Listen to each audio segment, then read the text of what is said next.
Filipovic. Good morning, ladies and gentlemen, dear colleagues and dear friends. As you heard, I work at the Clinic for Vascular and Endovascular Surgery of the Serbian Clinical Center, which is a tertiary hospital in Serbia.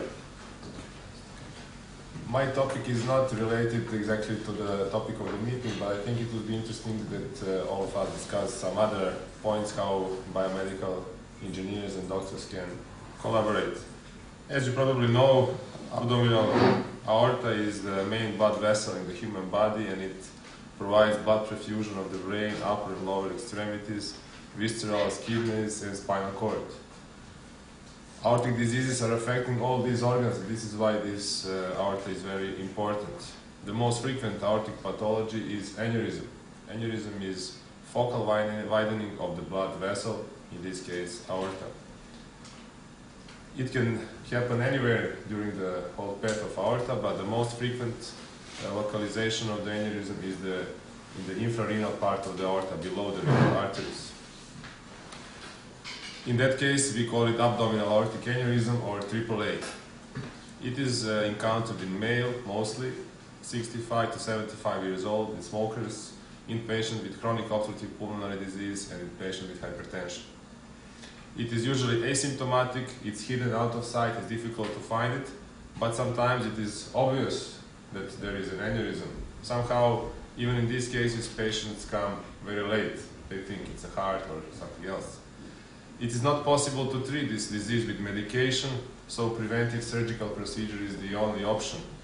The most severe complication of the aortic aneurysm is rupture, and once this rupture happens, it is mortal.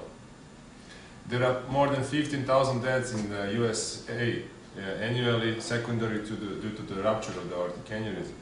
It is 10th cause of death in men older than 55 years old. What is most important is that 30% to 50% of all patients with a rupture die before they even reach the hospital, and more 30 to 40% patients die after reaching the hospital but before operation. Overall mortality of abdominal aortic aneurysm rupture is 80 to 90%. If we perform elective repair, mortality is about 5%. So preventive surgery is more efficacy than waiting that this aneurysm ruptures.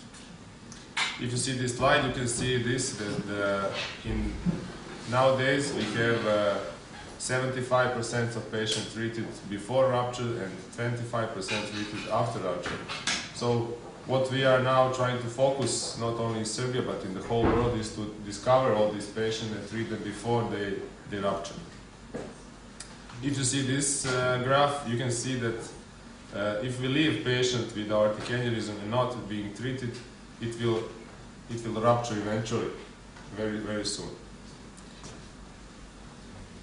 How do we know when this aneurysm will rupture?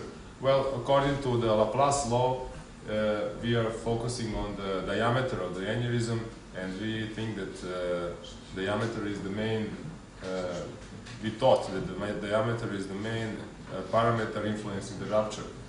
However, if we consider rupture diameter as the only criteria, it means that it will size to all patients, but it's not like that. Every aneurysm is different, so the size of the diameter is not the main factor we should use for the rupture prediction, because the Laplace law is only for the cylindrical, symmetrical shapes.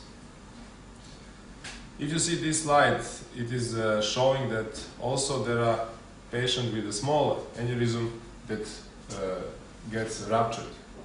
And also there are patients with a large aneurysm that don't rupture. So 8 to 10% of small aneurysms rupture, and 40% of large aneurysm does not. So do we need better prediction of rupture?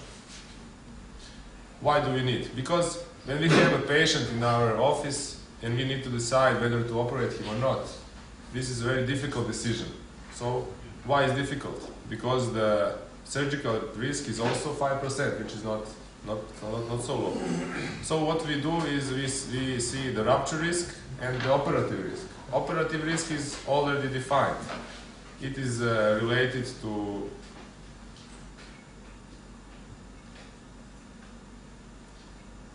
It is relating to procedure and to general condition of the patient. On the other side, rupture risk is multifactorial. No matter to diameter, they show that the stress was predictive for rupture. When analyzing wall stress in aneurysm, it was showed that aneurysms with low stress does not rupture in any case. And aneurysms with high stress, with time, always ruptures. So they also compared small diameter or larger diameter, it doesn't matter, but the low stress, and the aneurysm does not rupture. But if you have the small diameter or large diameter and the high stress, the aneurysm will rupture. So the wall stress can be predictive factor for aneurysm rupture. And this is where our cooperation starts. Fine element analysis is the method that was used in the last 10 years only in the research purposes to see whether the distribution of peak wall stress influences the rupture. Even now we have commercial software that can use the CT images and count the peak wall stress in the aneurysm and tell the rupture, even the rupture risk. However, this software is still not in a clinical use, but maybe in the future, if we improve its functioning and if we improve this criteria that the software is using, we can come to the better softwares. Also, these kind of softwares can show you the turbulence in the aortic aneurysm, or even it can show the histological quality of the wall. Also, in the recent past, there were some authors making this silicone rubber model of aortic aneurysm. However, this model is too idealized because aneurysm is not so simple and not so symmetrical. If you see this simple model, and the authors were applying different pressures to all this model, the distribution of wall stress was not changing a lot. But if you take a real aneurysm, asymmetrical, and if you apply a higher pressure, the wall stress is changing, and you have some area with a much greater peak wall stress. I don't know if you knew, but Albert Einstein died from the ruptured aneurysm. He was operated 5 years before he ruptured, and the procedure that was done was in the beginning of the 20th century. It was very old-fashioned procedure. Very famous surgeon put a sac around the aneurysm in order to prevent that this aneurysm ruptures. And Albert Einstein lived for 5 years with this sac around his aneurysm, but finally, eventually, he died. Later in the 50s, one of the French and American surgeons used the homograft, special graft, to reconstruct the aortic aneurysm and to prevent rupture.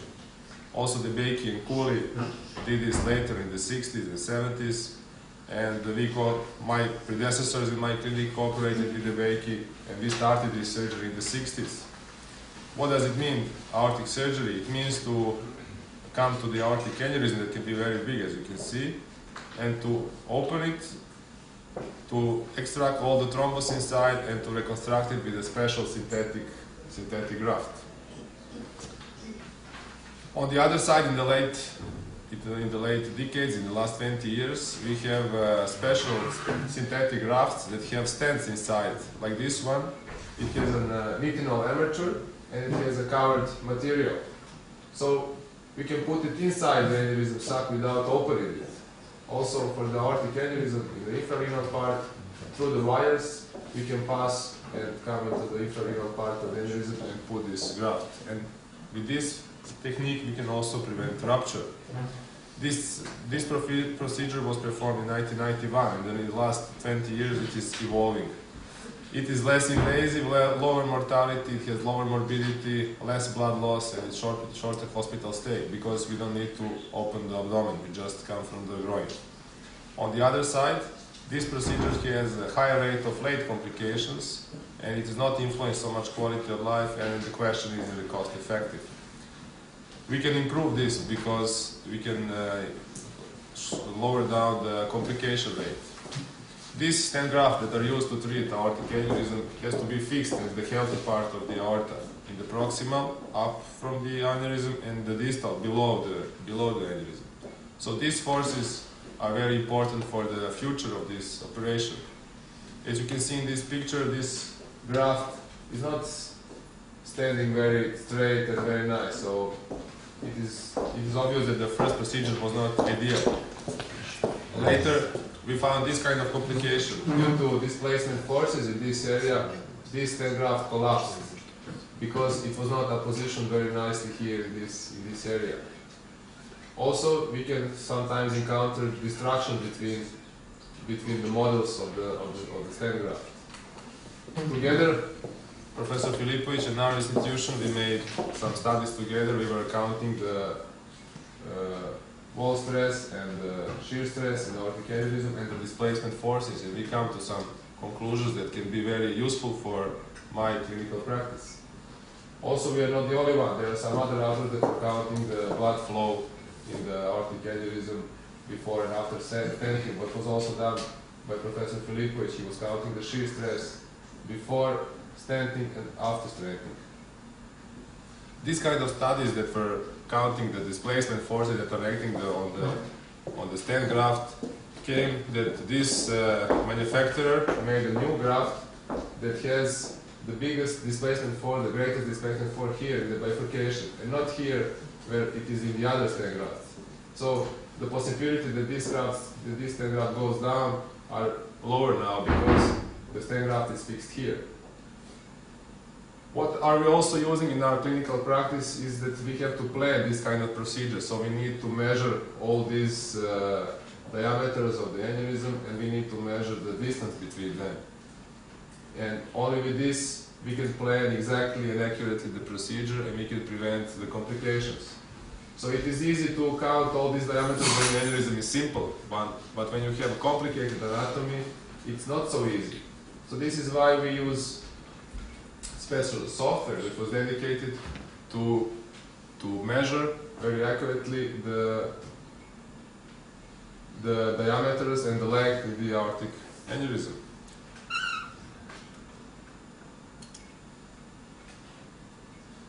But unfortunately, this video is not working.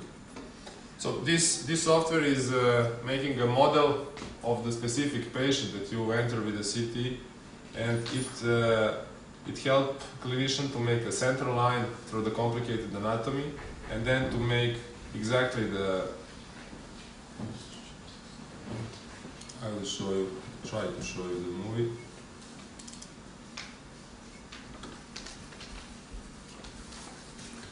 So this kind of software are very, very useful for the clinicians, and still they're not ideal, and the new data that we have, the new data that we have should be implemented in this kind of softwares. So this software is using, as I said, model of the aortic aneurysm of the specific patient, and it helps us to measure the diameters.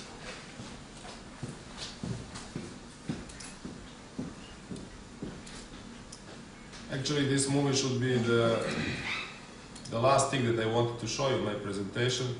And my conclusion could be that intensive cooperation between clinicians and bioengineers is essential for development of new therapeutic and diagnostic methods. Modeling of abdominal aortic aneurysm contributes to better clinical decision, procedure planning, and durable treatment. So these kind of meetings are very essential, and we need to cooperate. Thank you very much. Thank you very much, Igor. Questions for Igor? Yes. Professor? I'm just wondering, how are you measuring the wall tension in the aneurysm? Because this seems to be the essential parameter for you. Yes, well, in nowadays clinical practice, it is not. It is not. So nowadays we decide whether to treat patients only according to diameter. But in the research area, we are using the wall tension, and we are how do we measure it? by fine element analysis. So we have a peak wall stress as the value that we get from the fine element analysis. It's theoretical. It's It's not a measurement like with a catheter or something. No. You cannot measure. You cannot Just make it, resist this. exactly. This is, You this cannot was, exactly. This was my question. The problem is that this is not the only factor that contributes to the rupture. You have stress on the wall and you have wall strength on the other side. And we cannot still count the wall strength because there is no method to count. So there are a lot of unknown things in this area. There is still a lot of research about it, and for this, until this comes to some conclusions, in the practice we use only diameter. And for this reason, to some patients we are offering procedure more than it needed, and to some we are offering conservative treatment, but maybe it's not necessary, we should operate them. So we are enthusiastically waiting for the research results to offer better treatment to patients. Going to ask you something that we have also as a problem, and I don't know that very well. You know, in order to make those calculations, you need, other than the geometry that you can calculate very accurately from CT, you need also to have some measurements of the quality of the wall of the artery, because it behaves differently. Plus, the most important, you have to have the boundary conditions. Velocity at the inlet and pressure at 2 points, or velocity inlet, outlet, and pressure at 1 point. What are you doing for that? This is the major problem that you have with all of those complications. Yes. Well, we are waiting for some results from the research area. At the moment, we are not. We are using this only in research. So we don't have boundary conditions now in our research. We don't use it. So. And the other thing is that the aneurysm, the outside area of the aneurysm of the artery, are they stable? Is that moving? It's free to move. When you're doing the finite element calculation, okay, for the outer wall, you have also to put some boundary conditions. That means that if it's stable, okay, then you keep them fixed. Yes, they are fixed. Fixed? In this software, they are fixed. The software that we use. Yeah, but okay, you think is the wall is moving, fluid structure interaction? Yeah, not only the inside wall is not fluid structure, it's the outside wall. I mean, if there's a muscle. No, it's if you use solid fluid interaction, we just fix only the inlet and all, and everything is moving. Everything, how it moves. Because that's another question. Because if it moves free, it's another thing. If it moves free, we don't have. You mean outside pressure or something? It's more free for the moment. There are some opportunities, but we don't have them. Because when you do a CTA of the patient, you get the image in only one point of the cardiac cycle. Before, when we have very slow CT machines, this maybe could be some middle point. But now you have very fast CT machine, and you have the image maybe only in the systole or only in the diastole. But if you do a dynamic image, you will see that this blood vessel is really moving, but at the moment we cannot have this. Usually we're taking those in diastole, but you know, and we were discussing with Nenad because we wanted to apply it for something. There is a software today that makes FFR calculations for coronary arteries, okay, using CT. The major problem that they have, since it's non-invasive method, they cannot have any pressure there, they cannot do any calculations. So the FFR that are computing is not valid. This is one of the major points. Yeah, and if you use pressure wires in your case, then the cost will expand. Pressure wire costs $1,500. Yes, and you have exposed the patient to another invasive method. So still we have a lot of limits to approach to this problem. I'll send you a list of the things that we have in common with Nenad. Okay, so we would like to have the medical input on that. Yes, because if we don't cooperate, we cannot improve. So I think it's necessary. Lapis cannot answer any of those questions. She says, I don't know. Well, I don't know. There is a company, HeartFlow, I think it's the name, in US, Charles Taylor is leading, and they invest $60 million for this software for FFR, just virtual FFR doing. but they don't approve in US, only in South Korea or somewhere. They're doing now clinical studies. They try to make, but still it's open market completely because nobody's doing that. I mean, nobody's doing clinics, so that's now it's. Yeah. And there is another story. Once, even when we finished all this with the biomechanical point of view, we have biochemical point of view, which is also influencing on every kind of these things. So. As anatomist, I would say that the size of the aneurysm is for sure very important. The tension is also very important, but the thickness of the wall remaining and the composition this is the crucial point. And with the CT, I think with the resolution we could get some idea what about the thickness of the remaining wall of the aneurysm, because depends of the rupture. We could have it very under the tissue, we could have it under the media. It's completely different.